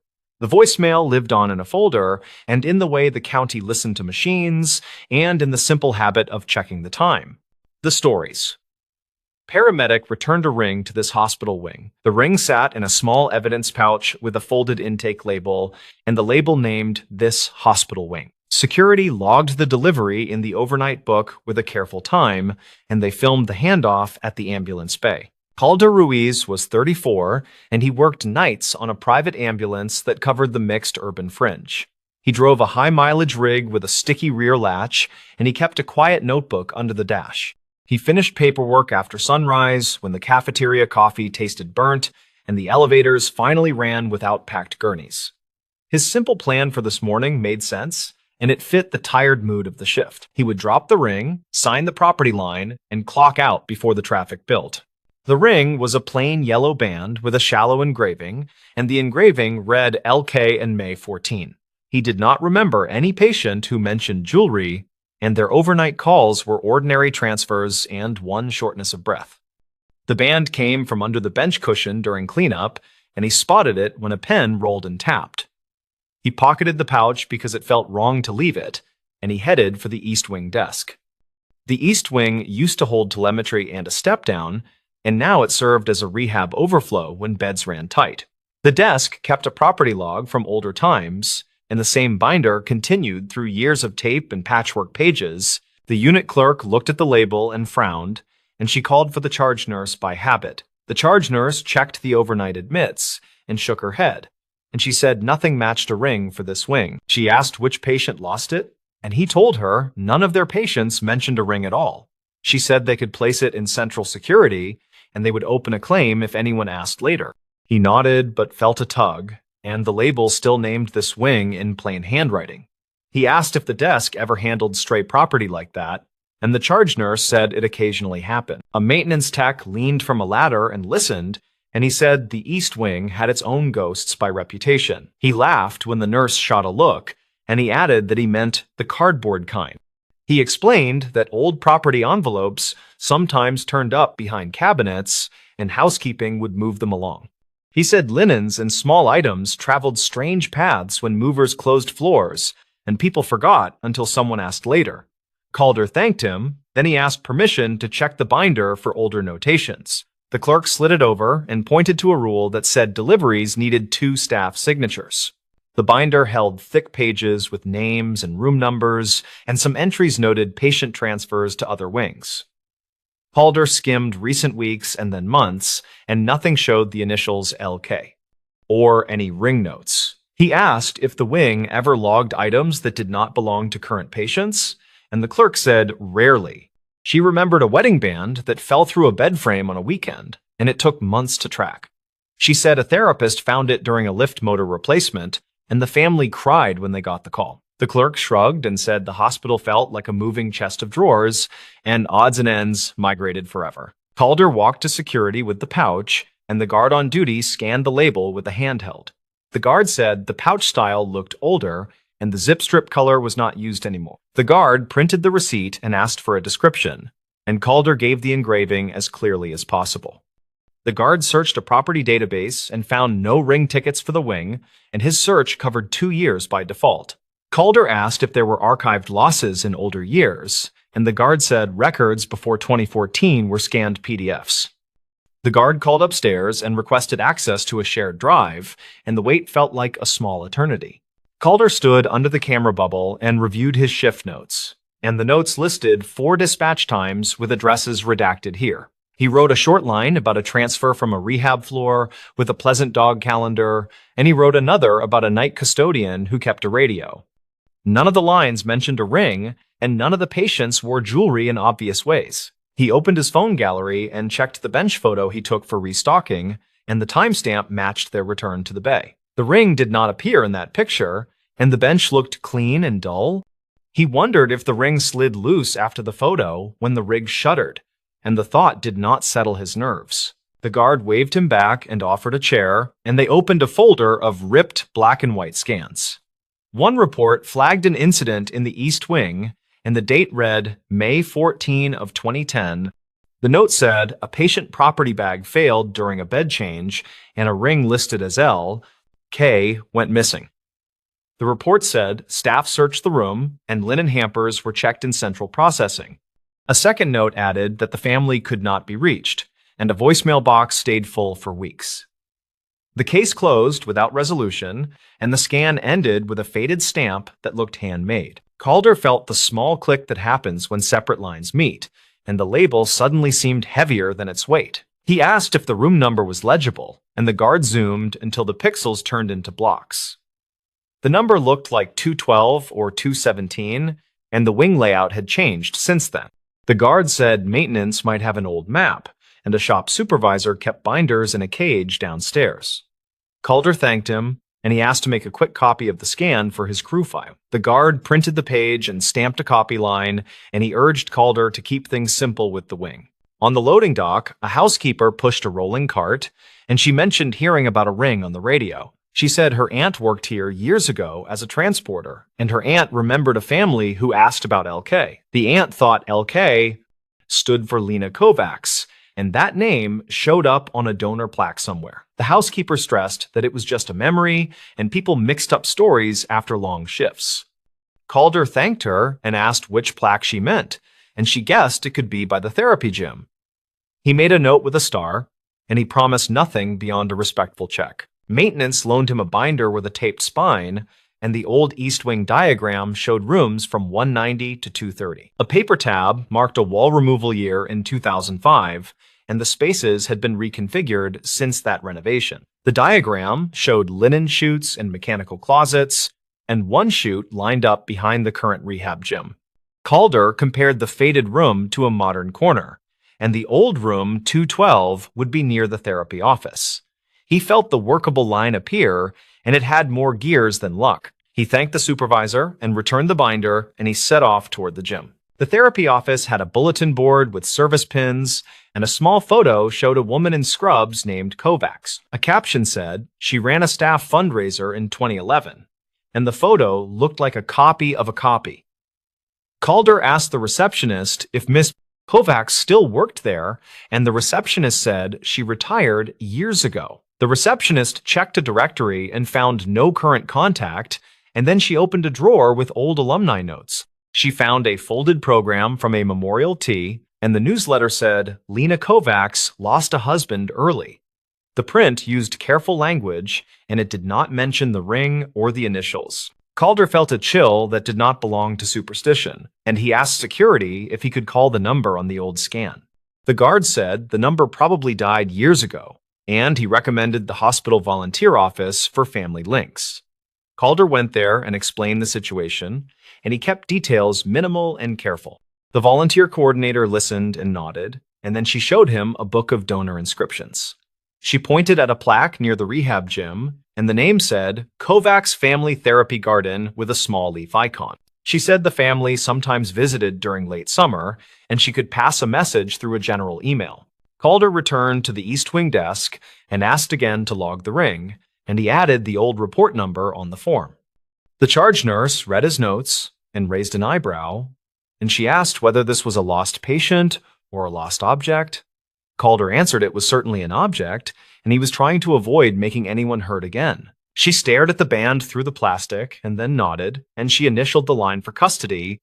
She called linen services and requested a search of older chutes, and she asked maintenance about a recent vibration test nearby. She then told Calder she appreciated the thoroughness, and she would add her number to the receipt. On his lunch break that arrived at almost noon, Calder called his partner from the shift and asked about the bench cushion. His partner said the cushion ripped months ago near the latch, and small things sometimes fell into that hollow void. He said he once lost a pen that rolled out 3 weeks later, and they both laughed about the gremlins. Calder asked if any hospital staff had borrowed their transport stretcher recently, and his partner said rehab used it during a power test yesterday.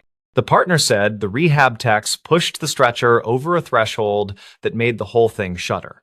Calder pictured the ring jumping free inside the cushion, and the moment drew a simple line through time. He walked to biomedical engineering and asked about the rehab stretcher loan, and the tech on duty pulled an asset report. The report showed a loan to the East Wing therapy office, and the return time matched their arrival last night. The tech said the stretcher had a known rattle in the side rail, and small items could migrate if they slipped. Calder requested permission to inspect the rail, and the tech handed over a hex key with a cautious smile. He removed the end cap and tipped the rail, and a dust mix fell with a soft hiss. Nothing else emerged, and the ring hypothesis remained just that. And yet, it still felt reasonable. Calder tried laundry services next and asked whether a ring could travel from a chute to a truck and back. The supervisor said it happened rarely, and a ring could ride a torn bag to a cart and escape later. The supervisor said older chutes sometimes released surprises when motors kicked, and vibration made lost things walk. She said one time a pager chimed from a folded blanket, and everyone jumped because the model was ancient. She wrote down the ring details and promised to ask her staff, and she asked for the property receipt number. Calder thanked her and climbed the stairs because the elevator seemed suddenly crowded. A retired nurse named Myra arrived for a flu shot, and she recognized the old pouch design at the east desk. She said those pouches vanished after 2012, and she used to seal them with a blue strip. She looked at the initials and stopped, and she softly said Lena kept her maiden name for work. She remembered a shift when a patient requested a chaplain, and afterward a ring went missing from the bag. She said they turned the room upside down and found nothing, and she cried telling the family that week. She asked whether the ring was truly here now, and the charge nurse said it was in security as of this morning. Calder asked whether Myra could share a statement, and she agreed to write a short note with dates as best she could. Her handwriting looked steady for a long history, and she described a bed change and a linen swap. She recalled a code earlier that day in a nearby room, and equipment had moved through the hallway quickly. She said carts piled up while everyone managed the chaos, and the chute doors swung as orderlies cleared hampers. She noted that Lena worked that corridor and often stayed late, and she kept paperwork near the therapy office. Myra ended by saying the family did not push a complaint, and the grief felt huge enough already. Calder added the note to the property file, and he asked security to copy the PDF and the asset report. The guards stapled everything carefully and wrote a short chain of custody line, and then he called his supervisor. The supervisor arrived and listened without interruption, and he nodded at each small connective piece. He said it sounded plausible that the ring traveled by linen or by stretcher rail, and the return timing fit. He asked whether anyone had reached the Kovacs family, and the volunteer office answered that a general email was sent. He decided the ring should be placed with the wing director for now, and then returned when the family responded. Calder walked the ring to the wing director with the charge nurse, and the director unlocked a small safe by the desk. The director read the file twice and looked out at the therapy gym, and he seemed to count years without words. He thanked Calder for not turning this into a story beyond the facts, and he said the path felt honest. He said sometimes the building kept tiny traps from old renovations, and objects slid back into daylight when ready. He placed the ring pouch on a velvet pad, and he wrote the time and his name with a careful hand. He said they would hold the ring in the wing, and they would make sure the right people heard. That afternoon, a volunteer returned with a printed email, and the message contained a phone number that still worked. The director asked Calder to stay as a witness, and they called the number on speaker in a quiet office. A woman answered and identified herself as Mira, and she said she was Lena's niece by marriage. She listened to the summary and asked a few precise questions, and her voice shook on the second.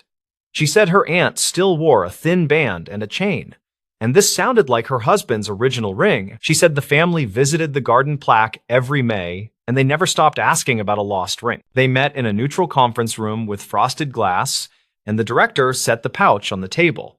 Mira brought a small photo from 2010, and the ring in the picture looked like the one in the pouch.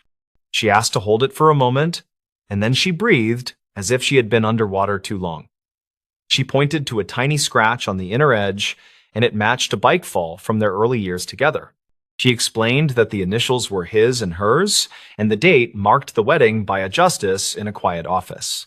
She thanked the room and said she did not want a ceremony, and she was just grateful for care. Calder signed the witness line and pushed the pen toward the director, and the moment felt weightless and plain. Mira asked whether anyone would mind if she visited the therapy garden, and the director offered to walk her there. She asked if the ring could remain with the wing for a little while, and she wanted to place flowers first. The director said the wing would be honored, and he promised to contact her if any details surfaced later. Calder stood back and watched the distance between grief and closure collapse, and it looked like a hallway finally cleared. He nodded to the charge nurse and pocketed his notebook, and he promised to replace the bench cushions soon. 2 days later, the linen supervisor called Calder and said a tech found a torn seam in the stretcher cover. The tear ran along a hidden edge that opened under vibration, and small things could hide there without notice. The tech also found a coin lodged deep inside, and its date hit the same era noted in the file. The supervisor said this was not proof of the ring path, and it felt like a friendly witness. Calder took a picture of the seam and added it to the binder, and he logged the maintenance request for replacement.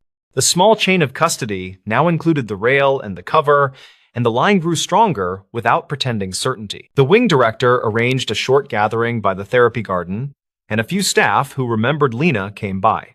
They set a small card that said, "Returned to the East Wing," and they left space for a family decision.